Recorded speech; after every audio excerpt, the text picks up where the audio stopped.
சாமியார் சங்கரானந்தமும் ராஜதுரையின் மாமாவும் ஹாஸ்பிட்டல் வார்டில் நடந்தபடியே பேசிக்கொண்டிருந்தனர். ஏனப்பா, அந்த நாகமாணிக்கக்கல் யார்கிட்ட இருக்குன்னு ராஜதுரைக்கு தெரியும் தானே? சாமியார் கேட்ட விதமே அவரது தேவை எது என்பதை மாமாவுக்கு சொல்லாமல் சொல்லிவிட்டது. அவரும் ஆர்வமாக பதில் கூறத் தொடங்கினார். சாமி, நாகமாணிக்கக்கல் இப்ப அந்த லயன் லக்ஷ்மி கிட்டத்தான் இருக்கு. அவ இனத்துல தான் பொம்பளை, ஆனா 100 ஆம்பளைக்கு சமம். உட்கார்ந்த இடத்துல மதுரையே ஆட்டி வைக்க தெரிஞ்சவ. தெரியும், நானும் கேள்விப்பட்டிருக்கிறேன். எப்பவும் இனம் இனத்தோடுதான் சேரும், பணமும் பணத்தோடுதான் சேரும். நாகமாணிக்கம்ங்கிறது ஒரு அசுர வலிமை. அது தன்னை போலவே ஒரு வலிமையானவளை தேடி போயிடுச்சு. அவ்வளவுதான் விஷயம். மெல்ல நடந்தபடியே மாமா நிறைய கேள்விகளுக்கு தயாராகிவிட்டார். சாமி, என்னப்பா, சர்வ சக்தி உடைய எனக்கு எதுக்கு அந்த நாகமாணிக்கம் என்றுதானே கேட்கப் போகிறாய்? ஆமா சாமி, அதே நேரம் இன்னொரு கேள்வியும் இருக்கு. நாகமாணிக்கம்ங்கிறதே பொய், அப்படி ஒன்று உலகத்துல இல்லவே இல்லைன்னு விஞ்ஞானம் பேசுறவங்க சொல்றாங்களே சாமி. விஞ்ஞானம் பேசுறவங்களுக்கு கண்ணால பார்க்கறதும் காதால கேட்கறதும் தான் கணக்கு. ஆனா அவங்களுக்கு ஒரு விஷயம் தெரியாது. இந்த உலகத்துல எல்லாத்தையும் பார்க்க முடியாது, எல்லாத்தையும் கேட்டுடவும் முடியாது. அது எப்படி சாமி? எனக்கு புரியலீங்களே. இதுல புரிய என்ன இருக்கு? நீ பிறந்ததுல இருந்து உன் கூடவே தானே உன் வயிறும் இருக்கு. அதுக்குள்ள சிறுகுடல் பெருங்குடல்னு என்னென்னவோ இருக்கு. அதை உன்னால நேர்ல பார்க்க முடியுமா? சாமி, 1000 பேர் முதுக நீ பார்க்கலாம், ஓ முதுக உன்னால பார்க்க முடியுமா? பார்க்க முடியாது, ஆனா அது இருக்கிறத உணர முடியுமே சாமி. சரியா சொன்ன. சில விஷயங்களை உணர மட்டும்தான் முடியும், பார்க்க முடியாதுங்கிறத இதுல இருந்தே நீ தெரிஞ்சுக்கிட்டா சரி. அது சரி சாமி. அப்ப நாகமாணிக்கத்தை எப்படி உணர்றது? கடவுளை எப்படி உணர்றது, மறுஜென்மத்தை எப்படி உணர்றது, பாவ புண்ணியங்களை எப்படி உணர்றதுன்னு இந்த உலகத்துல நிறைய கேள்விகள் விடைக்காக காத்துக்கிட்டு இருக்கு. இதுக்கான பதில்களை எல்லாம் இப்படி நடந்து போற போக்குல சொல்லி புரிய வைக்க முடியாது. அப்ப எப்படித்தான் சாமி புரிஞ்சுக்கிறது? என் கூட இனி இருப்பீல, அப்ப உனக்கு எல்லாமே தானா புரியும். தனியார் மருத்துவமனை ICU. ஆக்சிஜன் இணைப்போடு கிடந்தார் நல்லமணி. வார்டுக்கு வெளியே ஒரு பெரும் கூட்டம். விஷயம் தெரிந்து மாவட்ட கலெக்டர் கூட வந்துவிட்டு போனதை அங்கே கிடந்த பூங்கொத்து சொல்லிக் கொண்டிருந்தது. லயன் லக்ஷ்மி வரவும் கூட்டம் திரும்பி பார்த்தது. தலைமை டாக்டர் லக்ஷ்மியோடு வந்தபடி இருந்தார். சலசலவென்று பேசிக் கொண்டிருந்தவர்கள் கூட லக்ஷ்மி வரவும் அடங்கி போனார்கள். அந்த கூட்டத்தில் நல்லமணி ஐயா பேரன் ரமேஷும் இருந்தான். லக்ஷ்மியை பார்க்கவும் அவனிடம் ஒரு சுறுசுறுப்பு. பெரிதாக படித்திராவிட்டாலும் பேண்ட் ஷர்ட் கூலிங் கிளாஸ் என்று படு ஜபர்தஸ்தாக காட்சி தந்தான். லக்ஷ்மியும் அவனை பார்த்தாள். ஆள் நல்ல வாட்டசாட்டம். பிரியாவுக்கு பொருத்தமான தோற்றம்தான். ஆனால் பிரியாதான் இப்போதைக்கு கல்யாணமே வேண்டாம் என்று சொல்லிவிட்டாளே. ICUவில் யாரையும் அனுமதிப்பதில்லை. இருந்தும் லக்ஷ்மிக்கு மட்டும் சிறப்பு அனுமதி. உள்ளே நுழைந்தவள் நேராக நல்லமணி முன்தான் போய் நின்றாள். அவரும் ஏறிட்டார். பஞ்சடைத்து போன பூஞ்சை விழிகள் லக்ஷ்மியை ஆவலாதியோடு பார்த்தன.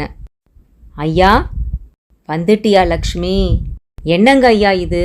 நல்லாத்தானே இருந்தீங்க, திடீர்னு என்ன ஆச்சு? வயசாயிடுச்சுமா. நாகமாணிக்க கல்லு வீட்டில் இருந்த வர தெம்பா இருந்தேன். இப்ப போயிடுச்சே, அதான் கிரகங்கள் விளையாடி பார்க்குது. அதெல்லாம் ஒன்றுமில்லையா, தைரியமா இருங்க, உங்களுக்கு எதுவும் ஆகாது.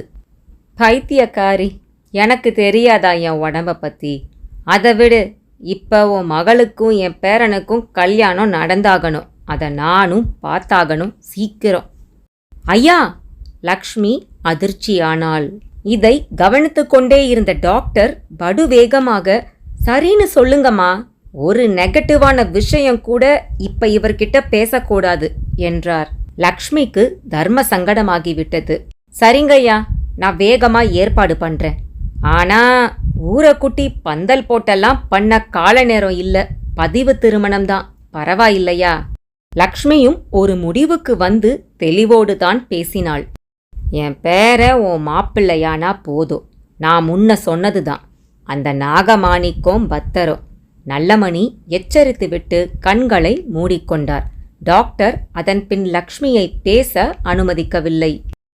அம்மா, சொல்றேன்னு தப்பா எடுத்துக்காதீங்க. சார் பொழைக்கிறது ரொம்ப கஷ்டம். இதயத்துல 12 இடத்துல அடைப்பு இருக்கு. எப்ப வேணா எது வேணா நடக்கலாம்.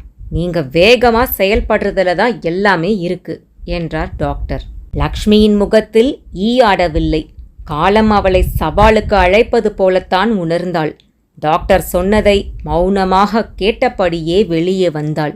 தாடையை தடவிக்கொண்டு எதையோ பார்த்து கொண்டிருந்தான் நல்லமணி பேரன் ரமேஷ். கூடவே நிறைய உறவுக்காரர்கள். அவர்களில் பட்டுச்சேலையும் காசு மாலையுமாக ஒரு கிழவியும் இருந்தாள். அவள் லக்ஷ்மியை நெருங்கி வந்தாள். ஆத்தி, ஐயாவை பாத்தியா? ராசா மாதிரி இருந்த மனுஷன் பொசுக்குன்னு சுருண்டுட்ட கொடுமைய பாத்தியா? பதட்டப்படாதீங்க, வயசாயிட்டா உடம்புக்கு வர்றது சகஜந்தானே. ஐயா ரொம்ப நல்லவர், அவருக்கு எதுவும் ஆகாது. என்னமோ போ, இப்படித்தான் எல்லாரும் சொல்றாங்க. ஆனா வீட்டில் ஈசானத்தில் ஒரு பள்ளி விடாம கொட்டு சத்தம் போட்டுக்கிட்டு இருக்கு. ஒன்றும் ஆகாது, கவலைப்படாதீங்க. ஐயா நல்லா ஆயிடுவாரு. ஆகணும் தாயி, எல்லாம் உன் கையில தான் இருக்கு. இப்பதான் இந்த பேராண்டிய கூப்பிட்டு ஏதோ பேசினாரு. கிழவி ரமேஷை காட்ட அவன் முதல் தடவையாக மரியாதையாக கை உயர்த்தி கும்பிட்டான். அவளும் கும்பிட்டாள். அவன் கை பிசைந்தபடி அருகில் வந்தான். தாத்தா என்கிட்ட பேசினாரு. ஆனா எனக்கு கல்யாணத்துல பெருசா விருப்பமில்ல. இருந்தாலும் தாத்தா சந்தோஷத்துக்காக அரை மனசா சம்மதிச்சேன். உங்க பொண்ணை கல்யாணம் பண்றதுக்கு முந்தி உங்ககிட்ட சில விஷயங்களை நான் தெளிவா சொல்லணும். அவனும் கிட்டத்தட்ட பிரியா போலவே பேசியது அவளை சற்று அதிரச் செய்தது.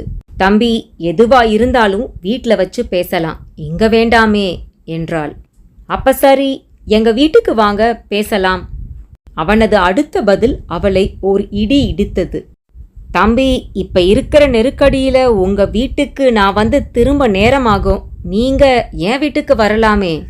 மன்னிக்கணும், நான் உங்க பொண்ணை கல்யாணம் பண்ண பிறகும் கூட உங்க இடத்துக்கு எவ்வளவு தூரம் வருவேங்கிறது பெரிய கேள்விக்குறி. ஏன்னா மாமியார் வீடுங்கிறது என் வரையில கொஞ்சம் தூரத்துல தான் இருக்கணும். அப்பதான் எனக்கு மரியாதை. பொண்டாட்டிங்கிறவளும் புருஷனுக்கு அடங்கினவளா இருக்கிறது அதை விட முக்கியம். அப்படி சொன்னதும் அவன் எப்படி என்பது லக்ஷ்மிக்கு புரிந்துவிட்டது. பிரியாவுக்கு எல்லா விதத்திலும் எதிர்த்திசையில் இருக்கும் இவனோடு தன் மகளால் ஒத்துப்போக முடியுமா? லக்ஷ்மிக்குள் அங்கேயே கவலை தலை தூக்கத் தொடங்கியது. அவனிடம் மேலும் வாயை கொடுக்காமல் அங்கிருந்து வேகமாக விலகினாள். வெளியே வந்து காருக்குள் ஏறி அமர்ந்தவளிடம் பெரிய அளவில் குழப்பம். அப்போது செல்போன் அழைத்தது. எடுத்து காதுக்கு கொடுத்தாள். மாவட்ட கலெக்டர் பேசினார். மேடம், வாழ்த்துக்கள். எதுக்கு சார்? உங்களுக்கு பத்மஸ்ரீ விருது கிடைச்சிருக்கு. லக்ஷ்மிக்கு ஆனந்தத்தில் பூமியே சுற்றுவது போல் இருந்தது. நல்லமணி சொன்னது போலவே நாகமாணிக்கக்கள் தன் வேலையை காட்டுதோ? அவளுக்குள் முதல் தடவையாக அந்த கல் மேல் ஓர் அலாதி மரியாதையும் மதிப்பும். அதே நேரம் கார் ஒரு ரயில்வே லெவல் கிராசிங்கில் தேங்கி நின்றது. காருக்கு முன்னால் அவளையே வெறுத்தபடி அந்த சாமியார் நடந்து கொண்டிருந்தார். லக்ஷ்மி அதை கவனிக்கவில்லை. அவளுக்குள் ரமேஷ் ஒருவித ஆண்மையோடு பேசியதுதான் உருண்டு பிறண்டு கொண்டிருந்தது. அவனது ஆண் பிள்ளைத்தனமான பேச்சு ஒரு பக்கம் அவளுக்கு மகிழ்ச்சியை தந்தாலும் மறுபக்கம் பயத்தையும் மூட்டியது. தனது விருப்பப்படி தன் மாளிகையில் வீட்டோடு மாப்பிள்ளையாக இருக்க எந்த காலத்திலும் உடன்பட மாட்டான் என்பது அவன் பேசியதிலேயே அவளுக்கு தெரிந்துவிட்டது.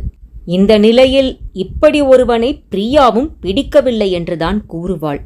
ஏற்கனவே கல்யாண பேச்சை எடுக்காதே என்று வேறு சொல்லிவிட்டாள். இப்படி இருக்க இந்த கல்யாணம் எப்படி நடக்கும் என்கின்ற பயம் வேறு அவளுக்குள் வரத் தொடங்கியது.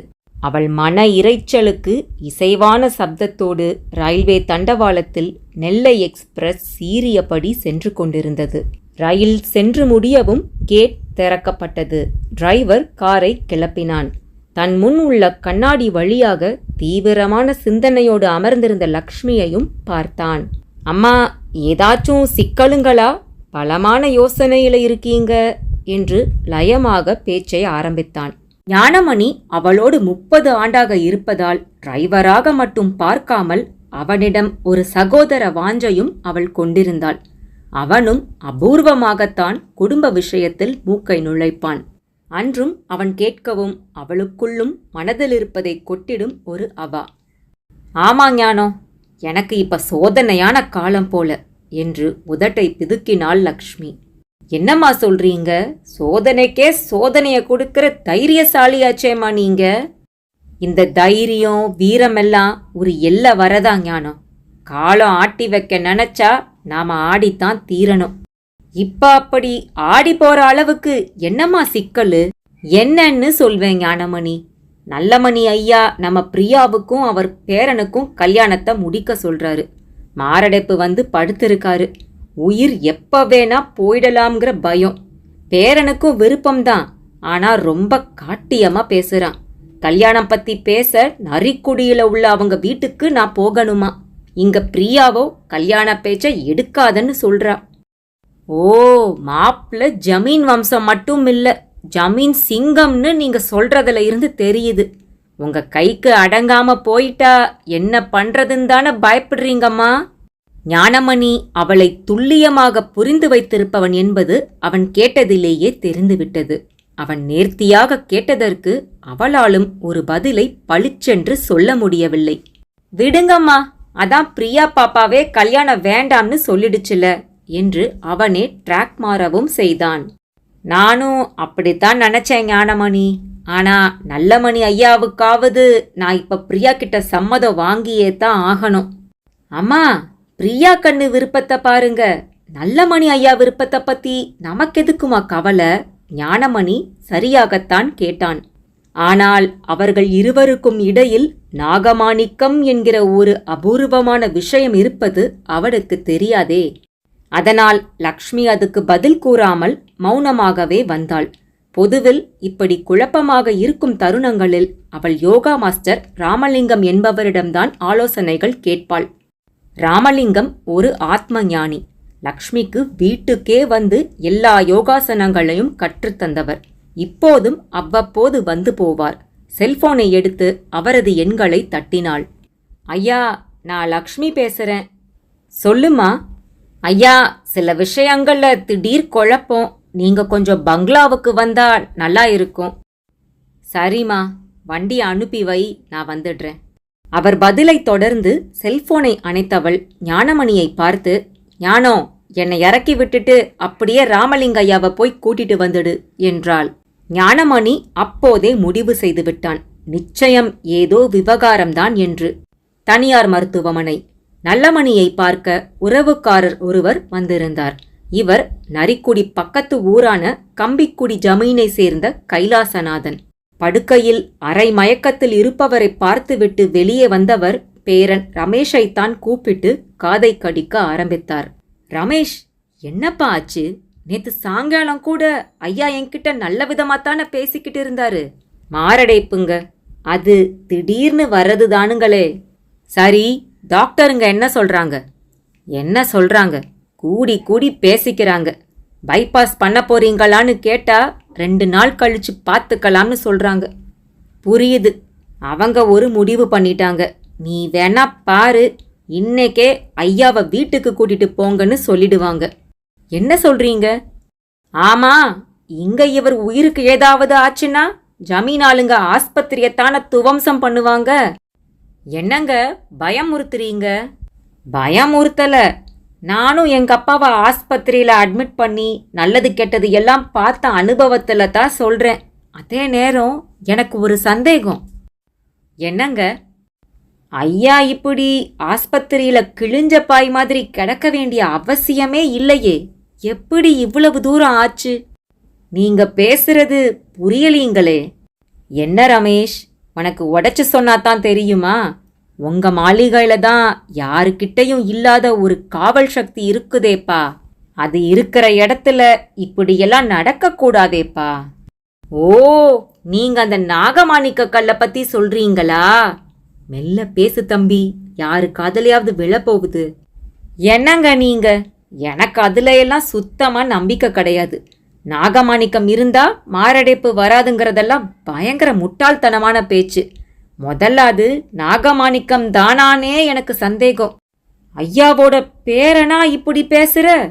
பின்ன டிவியில ஜியாகிரபி சேனல்னு ஒன்று வருது, அதை பாருங்க. அதுல பாம்பு முட்டை போடுறதுல இருந்து குஞ்சு பொறிக்கிறது வர காட்டுறாங்க. அனக்கோண்டா பாம்புல இருந்து நம்ம ஊரு தண்ணி பாம்பு வர அவங்க காட்டாத பாம்புங்களே கிடையாது. அதுக்காக காட்டுக்குள்ள கேமராவோட ஆண்டு கணக்கில் அலையிறாங்க. அவங்கள ஒருத்தரு கூட இந்த நாகமாணிக்கம்ங்கிற விஷயத்த ஒத்துக்க தயாராவே இல்லை. மொத்தத்துல நாகமாணிக்கம்ங்கிறதே கப்சா மாமா. அப்ப உங்க ஜமீன்ல இருக்கிறது அது ஒரு கல்லு, நவரத்தினத்துல ஒன்னா இருக்கலாம். அதுதான் என் அபிப்பிராயம் மாமா. அப்ப நீ அத பெருசா நினைக்கலையா? ஆமா. சரி, நான் நல்ல விலைக்கு கேட்டா அதை எனக்கு வித்துடுறியா? தாராளமா. ஆனா என் தாத்தா ரொம்பவும் கெட்டிக்காரரு. நான் நம்பிக்கை இல்லாதவங்கிறது அவருக்கும் தெரியும். உங்களை மாதிரி யாராவது கேட்டா நான் தூக்கி கொடுத்துடுவேன்னு தெரிஞ்சுதானோ என்னவோ அதை தூக்கி லயன் லக்ஷ்மிக்கு கொடுத்துட்டாரு. போகிற போக்கில் ரமேஷ் சொன்ன அந்த உண்மை கம்பிக்குடி ஜமீன் கைலாசநாதன் நெஞ்சில் நல்ல பஞ்சிங்குடன் விழுந்த ஒரு குத்தாகத்தான் இருந்தது. ரமேஷ், நிஜமாவா சொல்ற என்று வியப்போடு கேட்டார். அட ஆமா மாமா, மாணிக்க கல்ல மட்டும் கொடுக்கல, அந்த அம்மா மகளையும் நான் கல்யாணம் பண்ணிக்கணுமா. இது தாத்தாவோட விருப்பம். அவங்களும் இப்பத்தான் வந்துட்டு போறாங்க. ஓ, ஐயா இந்த வகையில கூட்டி கழிக்கிறாரா? கைலாசநாதன் நல்லமணி ஐயாவின் உள்கணக்கை வினாடியில் புரிந்து கொண்டார். என்ன கணக்கு வழக்கோ, அந்த அம்மாவும் கொஞ்சம் சிங்கம் மாதிரி தான் பேசி பார்த்தாங்க. என்கிட்ட வேகுமா அவங்க பருப்பு? முறையா ஜமீனுக்கு வந்து பொண்ணு வீட்டுக்காரங்க எப்படி அணுகணுமோ அப்படி அணுகங்கன்னு சொல்லிட்டேன். அப்படியே பொம்பளையா இருந்தாதான் எனக்கும் பிடிக்கும்னு சொல்லாம சொல்லி அனுப்பிட்டேன். ரமேஷ் அலட்சியமாக செல்போனை பார்த்தபடியே சொன்னான். கம்பிக்குடி ஜமீன்தார் கைலாசநாதனோ தலையில் கை வைத்தபடி நின்று கொண்டிருந்தார். அதை கவனித்த ரமேஷ், மாமா என்ன இப்ப? உங்களுக்கு அந்த நாகமாணிக்க கல் வேணுமா? போங்க மாமா, போய் வேலைய பாருங்க. இந்த மாதிரி சமாச்சாரம் எல்லாமே சுத்த ரீலு. அது இருந்தாலும் இருக்காட்டியும் நடக்கிறது தான் மாமா நடக்கும் என்றான் தன் வாலிபத்துக்கே உரிய கிண்டல் தொனியோடு. ஆனால் கைலாசநாதன் மனம் சமாதானம் அடையவில்லை. உனக்கென்னடா தெரியும் பொடிப்பய? லக்ஷ்மி கிட்ட அது போய் சேர்ந்துடுச்சுன்னா அவ எல்லா வகையிலையும் பலமாக போறான்னு அர்த்தம். சும்மாவே அவ ஒரு வில்லங்கம் பிடிச்சவ, இனி அவளை பிடிக்க முடியாதே என்றபடியே முணுமுணுத்தார். கைலாசநாதன் எந்த நேரத்தில் அப்படி நினைத்தாரோ தெரியாது. லக்ஷ்மி வீட்டு தொலைபேசி சினுங்கியது. அவள் பல கல்லூரிகள் மற்றும் பள்ளிகளை நடத்தி கல்வி சேவை செய்து வருவதை வைத்து மத்திய அரசு அவளுக்கு பத்மஸ்ரீ விருது அளிக்க முடிவு செய்திருப்பதாக தலைமைச் செயலகத்தில் இருந்து ஒருவர் கூறி முடித்தார். மறுபடியும் அதை கேட்டதில் லக்ஷ்மிக்கு வானத்தில் ஜிவ்வென்று பறக்கிற மாதிரி இருந்தது. அடுத்த நிமிடமே இன்னொரு ஃபோன். இந்த ஃபோன் அமெரிக்காவில் டெக்சாஸ் நகரில் உள்ள அவள் வீட்டில் ஒரு பெட்ரோல் கிணறை கண்டுபிடித்திருப்பதாக தகவல் கூறினார்கள். அரசாங்க ராயல்டி மட்டுமே மாதம் மாதம் லட்சக்கணக்கில் வரும் என்றும் கூறினார்கள். லக்ஷ்மி சிலிர்த்து விட்டாள். செய்தி பிரியாவுக்கும் போனது. உடனே பிரியா தோட்டத்திற்கு சென்று பெரியதாக பூத்திருந்த ஒரு ரோஜாவை பறித்து கொண்டு ஓடி வந்தாள். லக்ஷ்மியிடம் ஒரு சேவகன் போல் பணிவாக வணங்கியபடியே அந்த பூவை தந்தாள். மை டியர் பத்மஸ்ரீ அம்மா, எனக்கு எவ்வளோ சந்தோஷமா இருக்கு தெரியுமா என்று சொன்னாள். சரியாக அதே வேளையில் போர்ட்டிகோவில் ராமலிங்க ஐயாவும் இறங்கி உள்ளே நுழைந்து கொண்டிருந்தார். லக்ஷ்மி அவரை வரவேற்று மாடியில் உள்ள ஏசி அறைக்கு அழைத்துச் சென்றாள். பின்னர் அவர் காலில் விழுந்து வணங்கி பத்மஸ்ரீ ஆகப்போவதை கூறினாள். அவரும் அவள் உச்சந்தலையில் கை வைத்து வாழ்த்தினார். ஐயா, இன்னைக்கு என் வாழ்க்கையில ரொம்ப சந்தோஷமான நாள். ஆனா அதே அளவு குழப்பமான நாளும் கூட என்று ஆரம்பித்து நடந்த அவ்வளவையும் கூறி முடித்தாள். ராமலிங்க ஐயாவும் நிதானமாக கேட்டுக்கொண்டார். அவள் மீண்டும் பேச்சை நீட்டிக்க பேசியது போதும் என்கிற மாதிரி கையை உயர்த்தி ராமலிங்க ஐயா தடுத்தார். பின் அவளை ஆழமாக ஊடுருவ ஆரம்பித்தார். அங்கே ஓர் அர்த்தமுள்ள நிசப்தம். அதே வேளையில் நாகமாணிக்கத்தை பாதுகாப்பாக வைத்திருக்கும் அந்த அறையின் லாக்கர் மேல் 12 அடி நீளம் நாகம் ஒன்று ஸ்பிளிட்டேசியின் துவாரம் வழியாக உள்ளே நுழைந்தபடி இருந்தது. லாக்கர் மேல் விழுந்த அந்த நாகம் படம் எடுத்து உஸ் என்று சப்தமும் எழுப்பியது. ராமலிங்க ஐயாவும் லக்ஷ்மியும் சத்தம் வந்த பக்கம் திரும்பினர். அப்பொழுது அந்த நாகமும் நிமிர்ந்து எழும்பி நின்றபடி தன் பட்டாணி கண்களால் இருவரையும் தீர்க்கமாக பார்த்தது. கணத்தில் லக்ஷ்மிக்குள் அமிலம் சுரக்க ஆரம்பித்து விட்டது. யோகி ராமலிங்க ஐயா அவள் அளவுக்கு பாதிக்கப்படவில்லை. இருந்தும் முகம் வெளிரியவராக லக்ஷ்மியை பார்த்து மிரட்சியை காட்டினார். ஐயா, பயப்படாத லக்ஷ்மி. நாகமாணிக்கம் இருக்கிற இடத்துல அதோட சக்திக்கும் வாடைக்கும் பாம்புங்க வரும்னு நான் கேள்விப்பட்டிருக்கேன். ஆமா, நல்லமணி ஐயா கூட இந்த விஷயத்தை பத்தி சொல்லி இருக்காரு. உன்கிட்ட இருக்கிறது ஒரிஜினல் நாகமாணிக்க கல்லுதாங்கிறதுக்கு இங்க வந்துட்ட இந்த நாகமே சாட்சி. இத கை கூப்பி வணங்கணும். இதுதான் இப்ப நாம செய்ய வேண்டியது. ராமலிங்க ஐயா வணங்கணும்னு சொன்னதை கேட்க லக்ஷ்மி அந்த அறையில் இல்லை. வேகமாக கதவை திறந்து கொண்டு வெளியேறிய அவள் வேலைக்காரர்களை அழைப்பது அவர் காதிலும் விழுந்தது. டேய் அருணகிரி, ராஜசேகரா, ஓடி வாங்கடா, அறைக்குள்ள பாம்பு.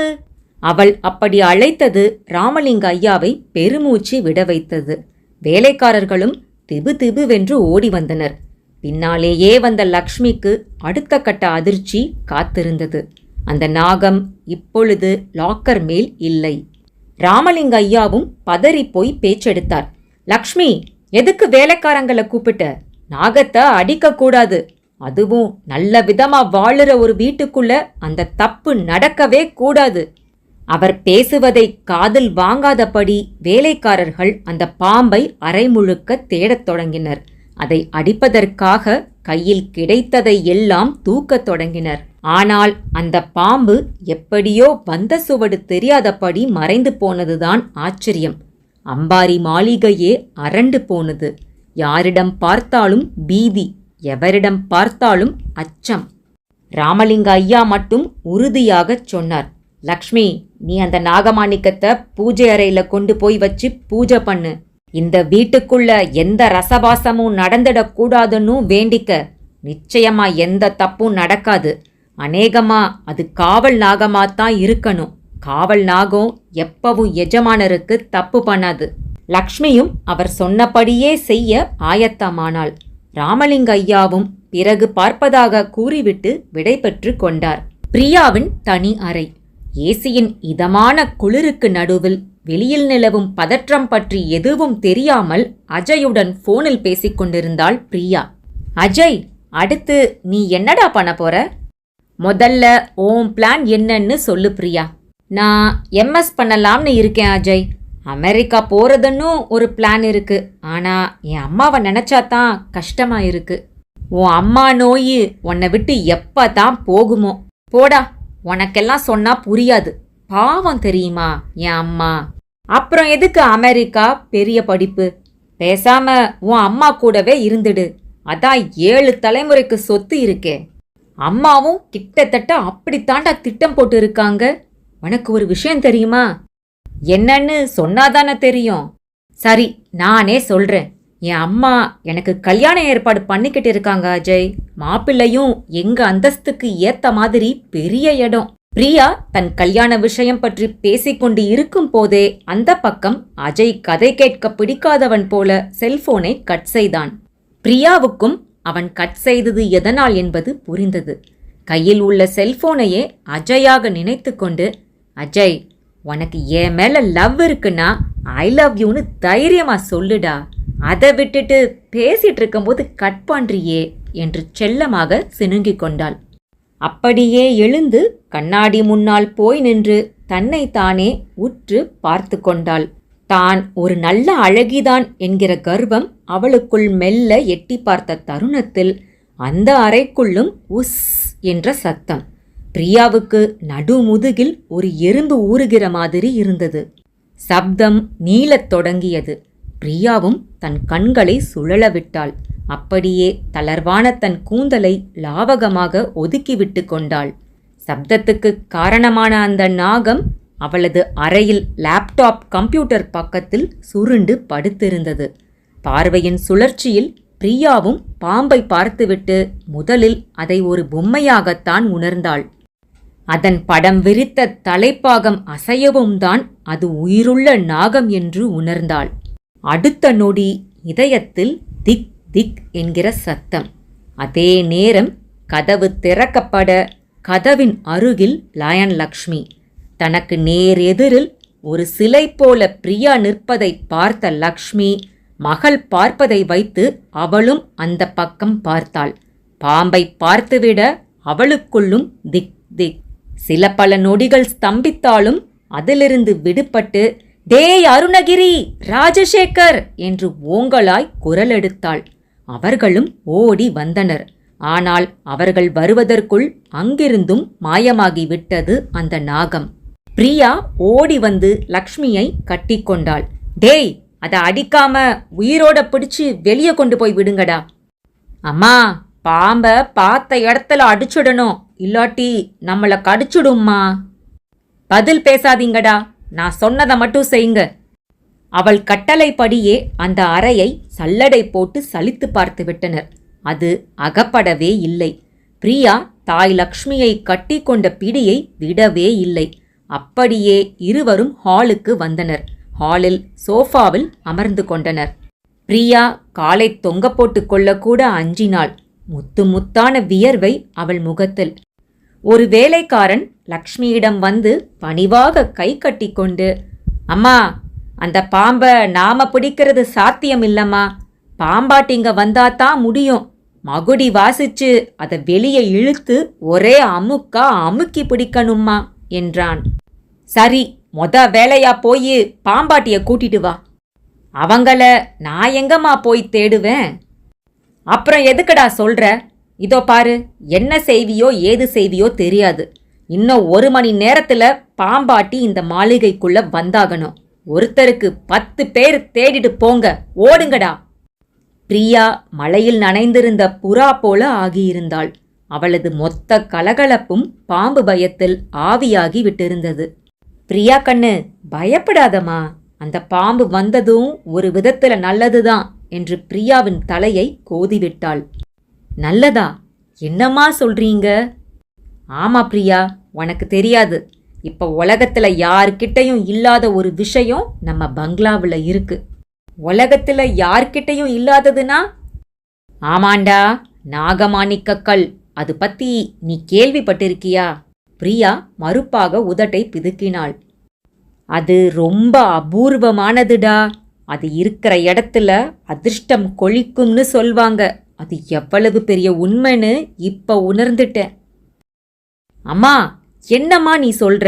நாகமாணிக்கத்துக்கும் நம்ம வீட்டுக்குள்ள பாம்பு வந்ததுக்கும் என்னம்மா சம்பந்தம்?" "பிரியா, இப்ப நம்ம வீட்டுல அந்த நாகமாணிக்கம் இருக்கு. அதான் அதை தேடிக்கிட்டு பாம்பு வந்துடுச்சு."